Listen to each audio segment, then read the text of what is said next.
Hello. So this is a 1978 9.9 horsepower. It's a Johnson outboard.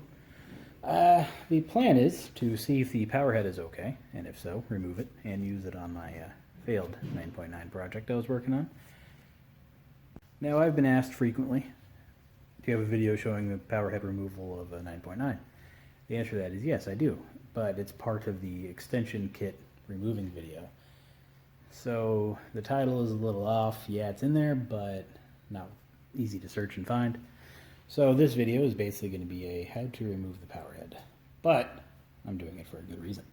That is assuming this powerhead is okay. If it's not, then I'd just waste my time. Alright, we have an electric start, so that's handy. The only thing I notice it's missing is the pull starter, so that step is going to be missing from the video, obviously, since it ain't there. I will be checking the spark and compression to see where it's at, but obviously if you're just removing the powerhead, you don't need to do this.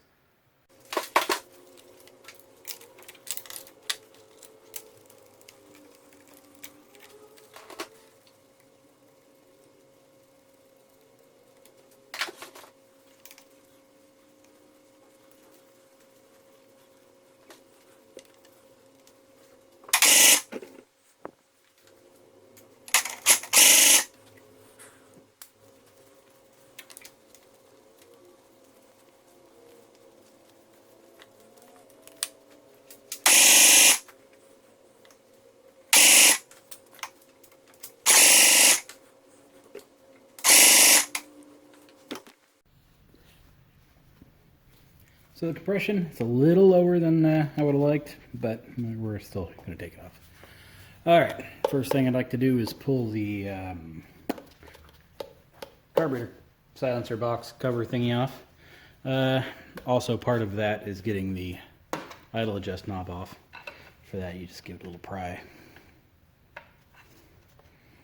And set that aside. And then with the Phillips flathead, hold on. Flathead was slipping a little in there, so what I usually use is this thing. This is one of those cheap tool kits that would have a screwdriver on each end, but what I use it for is the smaller end, because it fits these little screws just perfectly. Way better than a little flathead.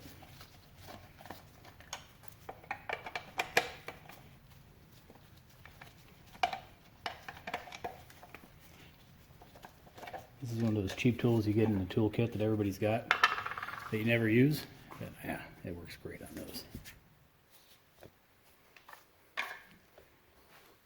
Now we can get it in there with the flathead, the aforementioned flathead.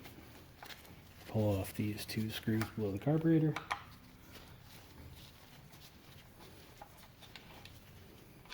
Along with their two little washers. This can be pulled out and kind of rotated up and removed. And then remove the little choke arm, little metal lever thing, and the choke arm itself. Now, as this is an electric start, I have wiring running from the little ground clamp here out through the cowl, down and out of the outboard. All of that wiring is pretty deteriorated, wrapped in electrical tape, and overall just junk, so I'm going to just cut it off. You'll probably want to do that, but that's what I'm doing, because that is how I roll.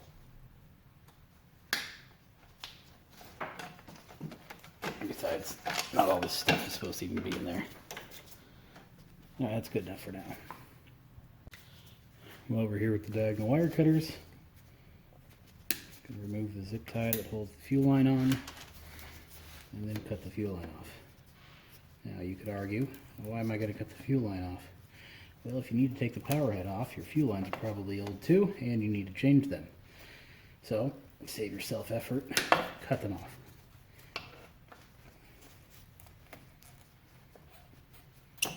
And then you can change the fuel lines later.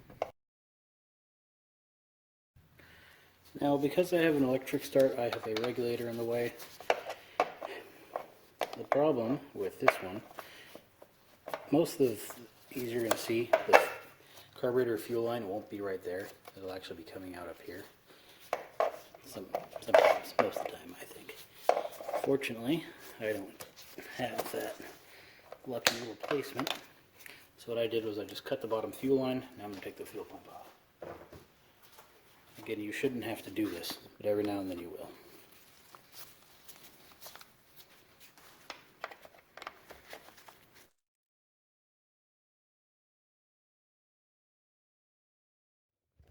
Now I'm going to get a 3/8 and a 5. Is it 3/8? I don't know actually. Oh, that's 7/16. Anyway, I'm going to pull that out in a second. As well as this little one, if I can get this in here. And of course not.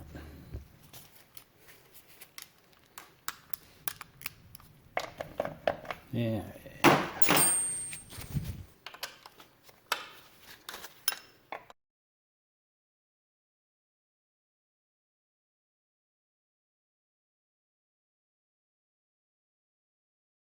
Okay, got the regulator out of the way a little. I can get in here a little 1/4 inch, 7/16 socket, and get this silver mount loosened.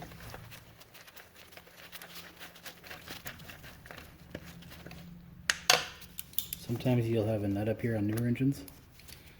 There'll be a little stud coming up with a nut on top. So if yours looks different, don't be alarmed.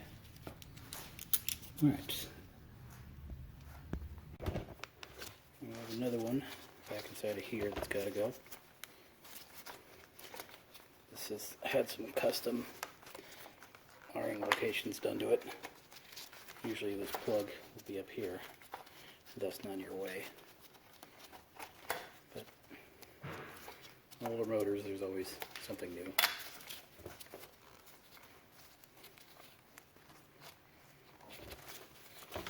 So what I like to do is wiggle those to unplug them. Don't just, not that that doesn't work, it does, but wiggling seems a little easier.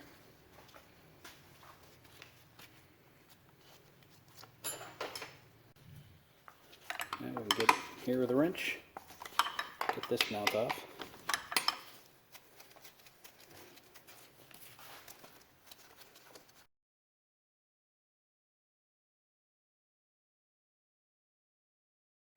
The rubber and all came out of there, and I can't get the screw out because the terminal looks like it was crimped. Ah, yeah, there it goes. Never mind.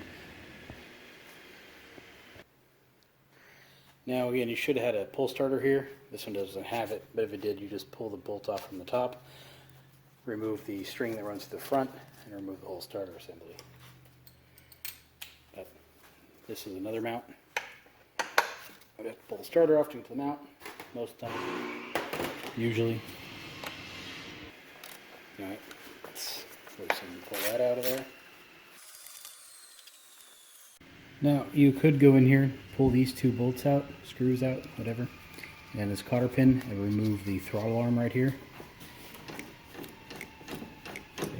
Anyway, that goes into the lower gear, runs up the shaft and adjusts the throttle. However, experience shows me that this usually doesn't get stuck, so I always just leave it in. That should be most of it. Let's get the engine tilted. I don't know if it's locked or not. Perfect. Now you have 3 screws right here. They gotta come out.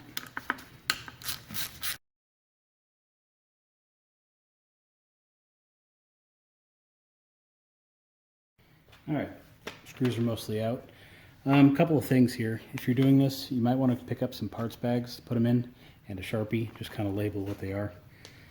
And also, we should notice here, I took that one out of there, this one out of the back. The back ones are a little bit longer, so when you go to put it together, remember the long ones go in the back.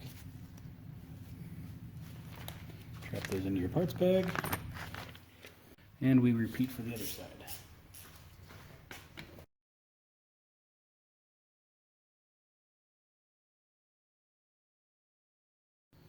And we lower this back down.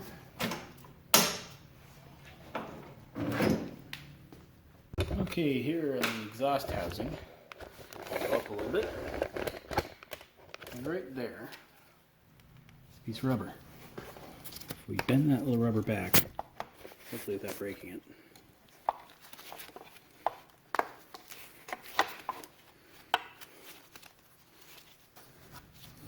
you can get inside of here. And right there you can see where the power head meets the exhaust housing. You can get in there with a putty knife, razor knife, gasket chisel, something good and sharp that can go in there and separate the gasket and the power head. I will be using my trusty gasket chisel for this. Use it for all kinds of things. And a little mallet.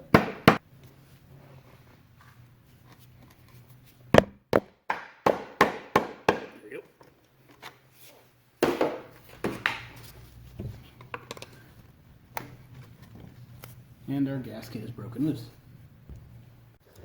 With the power head loose, we should simply be able to remove it. Now, what you don't want to do is go in there with something crazy like a tire spoon and kind of pry, because that's just silly. I would never do that. Also, while filming that little piece of satire, noticed I didn't pull that out. This is a little shift safety lock. You could pull the cotter pin out here with the clevis out of the bottom, which is probably the easier way to do it. But I like pulling this bolt off because it's easier to get to. I'll show you why it's a little challenging doing it this way in a second. Well, getting it off isn't challenging. Getting it back on, that's the hard part. Although so is the clevis, so there's no getting there. Anyway, see how that pushed it out of my hand? That's because our hole's off in alignment because of this little spring detent. So to get it back on, you got to push while finding this hole alignment. It's kind of a nightmare. But again, I'd rather do that than get in there and fight with this clevis right here. All right, now we should be able to pull it up and off.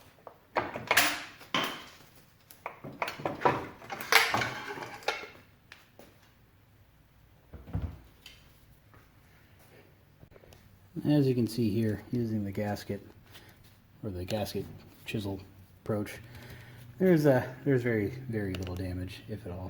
So that method works fine. Well, that is how to remove the power head off this thing. If you got any questions, comment section is below. And always have a good one.